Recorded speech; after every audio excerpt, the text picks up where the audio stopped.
আমরা তালতলিতে তৃতীয় সামুদ্রিক বন্দর করার জন্য আন্দোলন করেছিলাম, কিন্তু দুর্ভাগ্য অনেক আগেই গিয়েছিলাম। সেটা করলো কোথায়?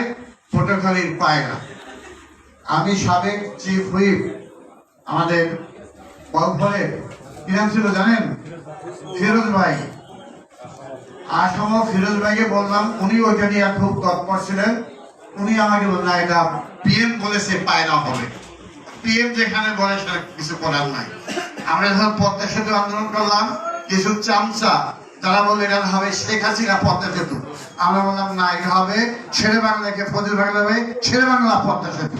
কিন্তু তারপরে শেখ হাসিনা উনি বলছে পদ্মা সেতু কারো নামে হবে না, এটা পদ্মা সেতুর নামে হবে, এবং তাই কিন্তু হয়েছে।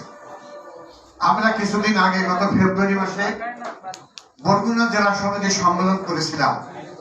সেখানে আমরা বরগুনার বিভিন্ন দাবি দেওয়া আমরা তুলেছিলাম। আমাদের তৌফিক সময় টিভির মাধ্যমে সুন্দরভাবে সেই সমস্যাগুলো ফুটিয়ে তুলেছে।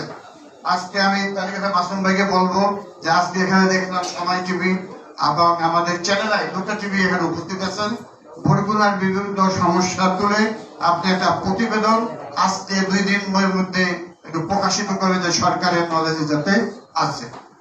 একটু আগে আমার করিম ভাই বলেছেন, আমরা কিছুদিন আগে দক্ষিণ বাংলার উন্নয়নের কথা বলে বিভিন্ন দাবি নিয়ে প্রেস ক্লাবের সামনে মানববন্ধন করেছি। আমরা কিন্তু অনেক কাজ করেছি এই সংগঠনের বরগুনা জেলা সমিতির ব্যানারে। কেউ উপস্থিত হতে পারেন, কেউ উপস্থিত হন না। আজকে দেখেন এই সংগঠনের আপনাদের অভিষেক, যাদেরকে আমরা অভিষিক্ত করব তারা কিন্তু এখানে উপস্থিত হয় না। কয়জন হয়েছেন বলেন?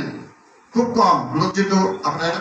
এখানে কাজ 2-4-5 জনই করে, সবাই ভোগ করে সেটা। আমরা যখন পদ্মা সেতু আন্দোলন, এখন পদ্মা সেতু হয়েছে, সবাই ফল ভোগ করে, কিন্তু আমাদের নামটা কিন্তু কেউ একবারও বলে নাই। আমি পদ্মা সেতু আন্দোলন করতে গিয়ে 2002 সালে আমি 2 লক্ষ টাকা খরচ করি, নিজের পকেটের টাকা। আন্দোলন করতে বলেন কেন খরচ হয়? আমরা বিরাট আব্দুর রহমান বিশ্বাসী দিয়ে বিরাট হল ভাড়া করছি, 1000 লোকের ইঞ্জিনিয়ারিং ইনস্টিটিউট। সেই লোক কিন্তু 4টার প্রোগ্রাম ধরে আসে 6টায়। আমাদের কিন্তু পড়ানোর টাইম মতো আসে, মিডিয়া টাইম মতো আসে, আমাদের সেই সময় হল ভরতে হয়।